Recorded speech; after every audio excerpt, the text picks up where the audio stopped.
Komisi Pemberantasan Korupsi menyatakan tidak menutup kemungkinan untuk memanggil Presiden ke-7 RI Joko Widodo sebagai saksi dalam kasus dugaan korupsi. Juru bicara KPK Budi Prasetyo menyampaikan bahwa pemanggilan saksi termasuk Jokowi akan ditentukan berdasarkan kebutuhan penyidikan. Ya, jadi gini, pemeriksaan itu dibutuhkan manakala kemudian memang diperlukan, kemudian ada relevansi dengan perkaranya, ya, kemudian dikaitkan bahwa penyidik memang membutuhkan keterangan itu untuk melengkapi, gitu. Tapi itu tidak serta merta juga, gitu. Artinya semua pasti ada kajiannya, gitu ya. Artinya kajiannya itu, dari satu saksi ini sebenarnya sudah cukup, gitu. Karena apa? Proses penegakan hukum itu kan murah, cepat, sederhana. Prinsipnya kan begitu. Meskipun seringkali ada juga yang prosesnya agak lambat. Tapi lambat itu bukan karena memang disengaja. Itu karena semuanya karena ada beberapa pertimbangan yang sifatnya teknis. Ya itu penyidik lah, gitu. Ya. Perihalnya segera usut tuntas dugaan korupsi Saudara Joko Widodo dan keluarganya. Sebagaimana termaktub dalam Undang Dasar 45 bahwa setiap warga negara memiliki kedudukan yang sama dalam hukum dan pemerintahan sesuai dengan pasal 27 ayat 1 Undang Dasar 45. Atas dasar itu kami bermaksud mengingatkan kembali kepada KPK agar dalam penegakan hukum untuk memberantas korupsi tidak tebang pilih, tidak tumpul ke atas dan tajam ke bawah. Siapapun sama di muka hukum, termasuk mantan Presiden Joko Widodo dan keluarganya. Itu juga kami memberikan dukungan untuk tuan rumah Piala Dunia waktu itu. Dan juga setelah makan siang, waktu itu saya ingat betul ada pembahasan dari Perdana Menteri ini menawarkan kepada Indonesia apa saja yang harus dilakukan. Dikit lagi Pak, bentar. Cepat Pak. Selamat siang semuanya, Assalamualaikum warahmatullahi wabarakatuh. Kami dari Nurani 98 dan ini teman-teman semua, saya bersama teman-teman ada Rangkuti, Antonio Janar, ada Wakil Kamal dan Rara Stejo, Lukbowo dan lain-lain. Sebetulnya banyak sekali teman-teman 98 yang masih berada dalam garis Nurani 98. Kami sengaja dengan niat tulus ikhlas untuk kepentingan bangsa dan negara hadir kembali ke KPK untuk, saya mungkin sudah ke-5 kali ya datang ke KPK untuk hari ini untuk meminta agar KPK kembali menelaah atau membuka laporan saya sebelumnya, yaitu tahun 2022 dan tahun 2024. Karena tentang dugaan korupsi nepotisme dan tindak pidana pencucian uang yang dilakukan oleh Joko Widodo dan keluarganya. Kami tadi diterima oleh Dumas, berdiskusi cukup panjang lah, 30 menit ya lebih, dengan namanya boleh disebutkan boleh tidak, tetapi diterima dengan baik dan agak perdebatan sebentar, tapi kemudian ketemu solusi untuk membuka kembali apa yang sudah pernah kami laporkan itu. Kemudian kenapa kami datang kembali ke sini? Karena ada konfirmasi yang cukup kuat dari laporan OCCRP itu. Jadi sebetulnya laporan kami sebelumnya terkonfirmasi dengan rilis yang disampaikan oleh OCCRP.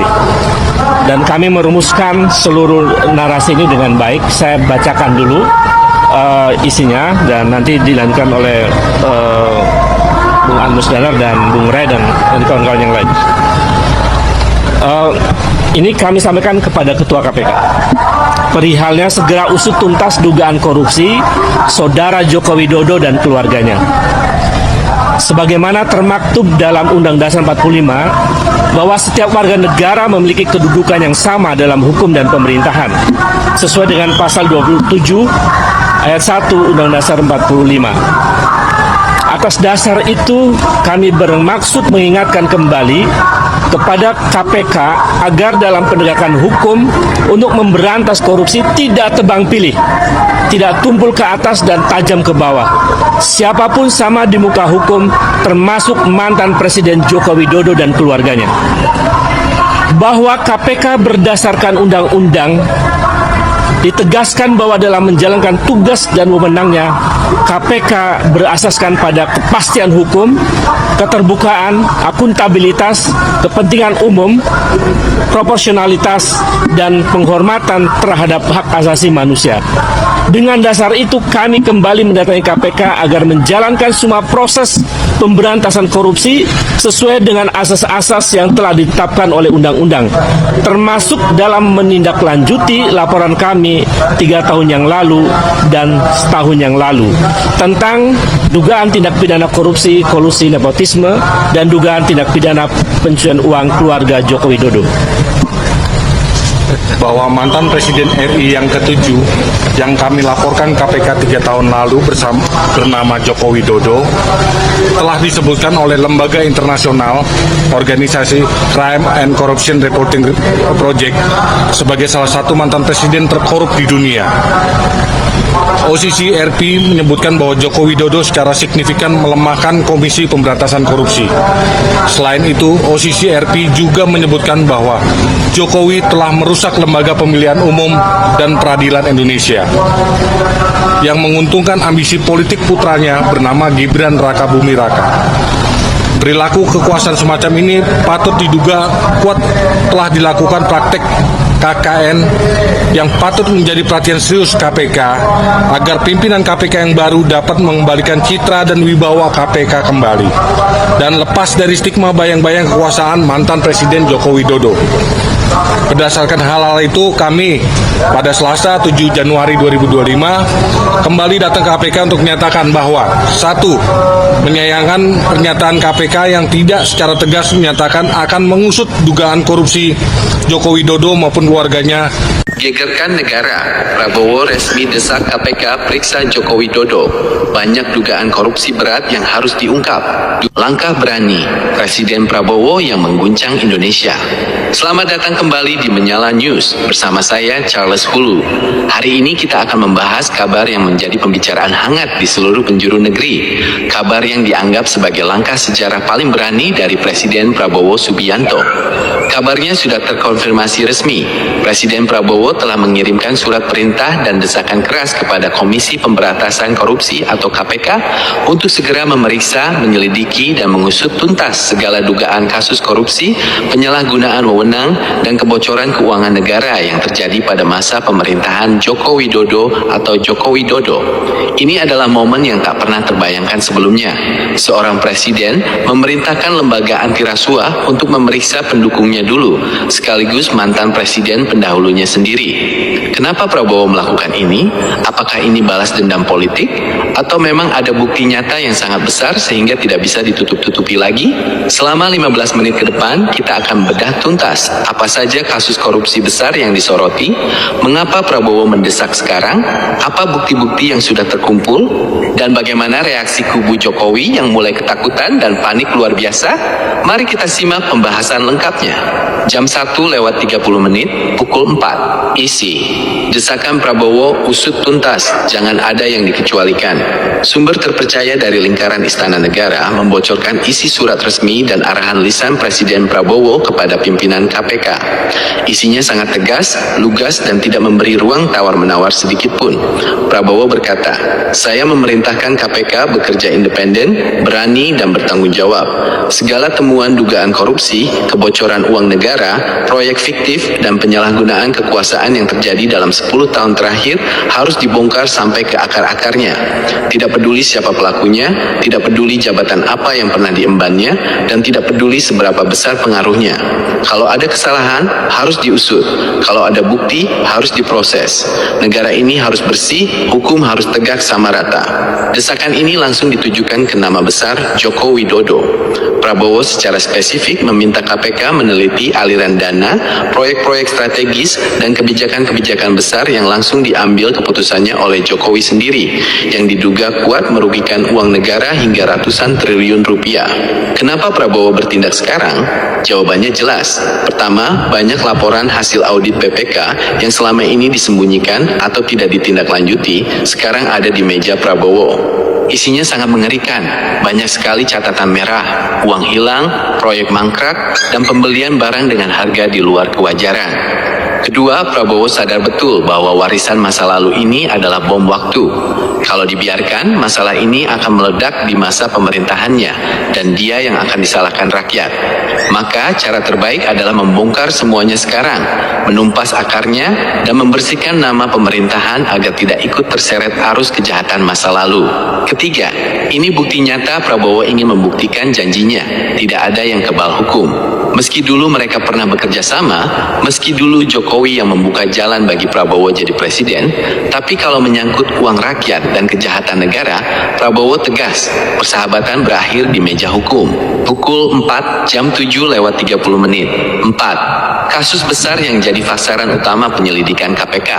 Nah, ini dia bagian yang paling membuat kubu Jokowi gemetar. Ada setidaknya 4 kasus besar yang menjadi fokus utama penyelidikan atas perintah Prabowo, dan semuanya berpusat langsung pada kebijakan dan perintah Joko Widodo. 1. Korupsi proyek strategis nasional. Selama 10 tahun, Jokowi meluncurkan ribuan proyek strategis dengan nilai ratusan triliun rupiah. Hasilnya, banyak yang mangkrak, banyak yang hancur sebelum selesai, banyak yang harganya membengkak berkali-kali lipat. BPK menemukan banyak ketidakwajaran. Dana triliunan rupiah dicairkan atas perintah langsung Presiden, tanpa lewat prosedur tender yang benar, dan seringkali diberikan ke perusahaan-perusahaan milik kroni dekat keluarga. Uang rakyat yang seharusnya membangun fasilitas diduga besar masuk ke kantong pribadi. Prabowo minta KPK teliti satu persatu perjanjian kontrak dan aliran uangnya. 2. Dugaan korupsi ekspor dana bantuan sosial dan dana desa. Ini kasus paling menyakitkan rakyat. Dana miliaran hingga triliunan yang dikhususkan untuk rakyat miskin ternyata banyak yang tidak sampai ke tangan warga. Ada indikasi kuat dana ini digunakan sebagai alat politik, dibagikan ke tim sukses, dan tercatat ada manipulasi data penerima. Yang paling mencurigakan, pencairan dana ini selalu melibatkan perintah langsung dari pusat. Banyak bukti transaksi yang mengarah ke lingkaran terdekat Jokowi. Prabowo marah besar mengetahui fakta ini dan minta KPK usut sampai ke sumber kebocorannya. 3. Dugaan korupsi ekspor dan izin sumber daya alam. Di masa Jokowi, izin tambang, izin kayu, izin kelapa sawit dibuka seluas-luasnya. Namun negara justru rugi besar. Pendapatan negara jauh di bawah potensi aslinya. Ada dugaan kuat izin-izin besar diberikan ke pihak tertentu dengan imbalan uang jasa yang nilainya fantastis. Belum lagi kasus ekspor pasir laut dan nikel yang diduga merugikan negara puluhan triliun karena aturan yang sengaja dilonggarkan demi keuntungan segelintir orang. Semua kebijakan ini ditandatangani langsung oleh Jokowi. 4. Kasus impor beras dan pangan. Negara bayar mahal, petani merana. Padahal Indonesia negara agraris, tapi di masa Jokowi, impor beras justru membludak. Fakta yang ditemukan, beras diimpor dengan harga jauh lebih mahal dari harga pasar dunia, dan dilakukan saat panen raya, yang justru membuat petani lokal rugi besar. Di balik ini ada dugaan permainan harga dan kartel yang dilindungi kebijakan pemerintah. Kerugian negara diperkirakan puluhan triliun rupiah. Keempat kasus ini sudah ada bukti awalnya, dan Prabowo memerintahkan KPK jangan tanggung-tanggung, seret siapa saja yang terlibat, termasuk mantan presiden sendiri kalau terbukti terlibat. Jam 7:30, jam 10:30, mereka tahu betul kalau Jokowi diperiksa dan bicara, mereka juga bakal ikut terseret masuk penjara. Beberapa juru bicara yang dulu paling lantang, sekarang kalau ditanya wartawan cuma bisa jawab singkat. Kami hormati proses hukum, biar KPK yang bekerja. Tidak ada lagi bantahan keras, tidak ada lagi teriakan rekayasa politik, karena mereka sadar bukti yang dimiliki negara sudah terlalu banyak dan terlalu nyata untuk dibantah. Ada kabar yang beredar, Joko Widodo sendiri terlihat sangat gelisah dan murung belakangan ini. Ia berusaha bertahan dengan alasan semua kebijakan itu untuk rakyat, tapi ia tidak bisa menjawab pertanyaan paling sederhana. Kalau untuk rakyat, kenapa uangnya hilang? Kenapa proyeknya mangkrak? Kenapa kekayaan keluarga dan kroni makin melimpah ruah? Tim hukum yang dulu garang membela soal ijazah, kali ini kewalahan. Kasus korupsi beda sama kasus ijazah. Kalau soal ijazah masih bisa debat panjang lebar. Kalau soal korupsi buktinya jelas, uangnya, bukti transfernya, bukti rekeningnya, bukti harta kekayaannya. Itu bukti mati yang tidak bisa dibela dengan kata-kata manis. Mereka sadar, jaring sudah ditebarkan Prabowo, dan mereka terperangkap di dalamnya. Jam 10:30, jam 12:45.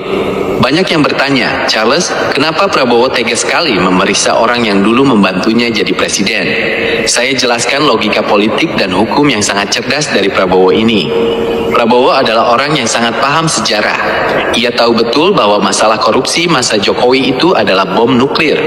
Kalau dia diamkan, kalau dia lindungi, suatu saat nanti rakyat akan tahu semuanya, dan rakyat akan menuntut dia juga. Rakyat akan bilang, Prabowo sama saja, sama-sama korup, sama-sama melindungi penjahat. Jabatan presiden yang baru dia pegang bisa hancur seketika hanya karena warisan dosa orang lain. Prabowo tidak mau itu terjadi. Dia tidak mau sejarah mencatat namanya sebagai presiden yang melindungi koruptor besar. Dia ingin sejarah mencatatnya sebagai presiden pemberantas korupsi yang berani menindak siapa saja. Selain itu, Prabowo juga sadar, rakyat sudah marah besar.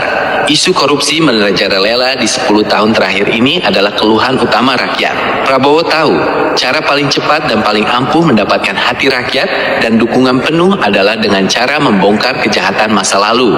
Rakyat akan bertepuk tangan, rakyat akan percaya, rakyat akan mendukung penuh pemerintahannya kalau dia berani bertindak tegas. Jadi, keputusan Prabowo ini bukan sekedar balas dendam, tapi langkah strategis menyelamatkan negara, menyelamatkan hukum, sekaligus menyelamatkan nama baik pemerintahannya sendiri. Dia sadar, lebih baik bermusuhan dengan satu orang mantan presiden daripada bermusuhan dengan seluruh rakyat Indonesia. Dan Prabowo memilih berpihak ke rakyat, ke kebenaran, dan ke hukum. Jam 12:45, pukul 15, penutup, mulai sekarang tidak ada yang kebal hukum. Saudara-saudara pendengar sekalian, itulah laporan lengkap mengenai langkah besar Presiden Prabowo Subianto yang resmi mendesak KPK memeriksa Joko Widodo terkait dugaan korupsi masif. Ini adalah hari bersejarah. Ini adalah bukti nyata bahwa zaman di mana pejabat tinggi bisa berbuat semena-mena, mengeruk uang negara sesuka hati lalu hidup tenang dan aman sudah berakhir. Prabowo sudah memberi sinyal sangat jelas ke seluruh negeri. Di Indonesia sekarang, hukum berjalan satu ukuran saja. Mau presiden, mau mantan presiden, mau anak presiden, mau pejabat tinggi, kalau salah, kalau korupsi, kalau curang, pasti akan diperiksa, pasti akan diseret, dan pasti akan diadili. Kini, seluruh mata bangsa tertuju pada KPK. Assalamualaikum warahmatullahi wabarakatuh. Salam sejahtera untuk kita semua. Halo sahabat Jejak Fakta, apa kabar kalian hari ini? Semoga selalu diberikan kesehatan, keselamatan, dan rezeki yang melimpah. Pada video kali ini kita akan membahas sebuah informasi yang ramai beredar di media sosial. Dalam unggahan tersebut terdapat klaim bahwa mantan Menteri Agama Yakut Khalil Guzman disebut menunjukkan bukti transfer dana hasil korupsi Haji Toreteni Presiden Joko Widodo. Dalam sistem hukum Indonesia berlaku asas praduga tak bersalah, artinya seseorang tidak dapat menyatakan bersalah hanya karena beredar tuduhan di media sosial. Kesalahan seseorang harus dibuktikan melalui proses penyelidikan dan penyidikan hingga putusan pengadilan yang berkekuatan hukum tetap. Jika memang ada dugaan tindak pidana korupsi, maka lembaga yang berwenang seperti KPK, Kejaksaan Agung, atau aparat penegak hukum lainnya memiliki kewajiban melakukan penyelidikan berdasarkan alat bukti yang sah. Publik tentu berharap setiap dugaan korupsi diusut secara transparan, tanpa pandang bulu. Siapapun yang terbukti bersalah harus mempertanggungjawabkan perbuatannya sesuai hukum. Sebaliknya, jika tuduhan tersebut tidak terbukti, maka nama baik pihak yang dituduh juga harus dihormati. Kasus-kasus yang berkaitan dengan dana haji memang selalu menjadi perhatian masyarakat karena dana tersebut berasal dari jutaan calon jemaat yang berharap dapat menunaikan ibadah tanah suci. Masyarakat tentu ingin dana tersebut dikelola secara profesional, transparan, dan bebas dari penyalahgunaan. Pembahasan hukum. Jika terdapat dugaan korupsi, maka dasar hukumnya terdapat dalam Undang-Undang Nomor tahun 1999 tentang pemberantas tindak pidana korupsi sebagaimana telah diubah dengan Undang-Undang Nomor 20 Tahun 2001. Dalam perkara korupsi, aparat penegak hukum harus memperoleh alat bukti yang sah seperti keterangan saksi, keterangan ahli, surat atau dokumen petunjuk, keterangan terdakwa. Selain itu, penyidik dapat menelusuri transaksi keuangan melalui mekanisme yang diatur dalam peraturan perundang-undangan dengan bekerjasama dengan lembaga yang berwenang. Apabila ditemukan bukti yang cukup, proses hukum dapat ditingkatkan dari penyelidikan ke penyidikan, kemudian penuntutan, dan akhirnya diperiksa di pengadilan. Bagaimana menurut kalian mengenai isu yang sedang ramai ini? Silahkan sampaikan pendapat kalian di kolom komentar dengan tetap menjaga etika, tidak menghina dan tidak memfitnah, dan saling menghormati perbedaan pendapat. Untuk teman-teman, mari kita juga baca komentar dari teman-teman berbagai daerah. Kita mulai dari komentar Bang Gering Sofi Lasman. Dulu Belanda yang menindas rakyat Indonesia, sekarang bangsa sendiri yang menindas dan yang berusaha negara semenjak Jokowi jadi presiden. Kita lanjut dari pendapat teman kita Endang Budi. Usir mafia Indonesia. JK adalah maling. Kita lanjut dari komentar Bang Riondan. Hal ini harus diperjelas. Bangsa sudah dirusak oleh Jokowi selama 10 tahun. Bagaimana caranya agar manusia ini bertanggung jawab atas apa yang dilakukan terhadap negara? Kita lanjut dari komentar Tasmin. Perkara ini DPR diam aja, terlalu gunanya apa yang DPR? Kita lanjut dari komentar Bang Saryono Satrio. Kalau keterangan seperti itu sekarang tergantung Presiden Prabowo apakah betul mau mafia negara atau digulingkan. Kita lanjut dari komentar Noratus. Mau sampai kapan negara hanya meributkan orang? Yang korupsi bukan menghukum mati, yang korupsi buat apa omong-omong doang. Kita lanjut dari komentar dari Kucing. Tentu saja Jokowi dan Luhut terlibat sebagai peran utama. Kita lanjut dari komentar Sungen Sudianto. Penampilannya pelangan pelongon, hatinya sangat kotor. Kita lanjut dari komentar Lili Suryani. Sebutin aja Pak siapa menteri tersebut biar terang-terangan. Kita lanjut dari komentar Sutiswasti. Adili Jokowi majulkan Gibran, stop MBD. Kita lanjut dari komentar Yaya Arifin. Kapan negara kita Indonesia ini akan aman dari korupsi? Kita lanjut dari komentar NK. Jangan pernah lagi dapat pemimpin dari Solo. Kita lanjut dari komentar Iman Fauzi. Makin jelas kelicikan Jokowi.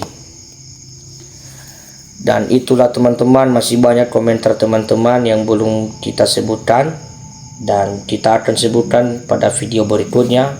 Tetap ikuti dan tetap menonton video dari Jejak Fakta. Oke teman-teman, bagaimana menurut kalian mengenai isu yang sedang ramai ini? Silahkan sampaikan pendapat kalian di kolom komentar dengan tetap menjaga etika, tidak menghina, tidak memfitnah, dan saling menghormati perbedaan pendapat. Terima kasih kepada seluruh sahabat Jejak Fakta yang selalu mendukung channel ini. Jangan lupa tekan tombol like, subscribe, aktifkan lonceng notifikasi agar tidak ketinggalan video terbaru, dan bagikan video ini kepada teman-teman kalian. Sampai jumpa di video berikutnya. Tetap kritis, tetap bijak dalam penerimaan informasi, dan selalu utamakan fakta. Salam jejak fakta, salam perubahan, NKRI harga mati. Terima kasih.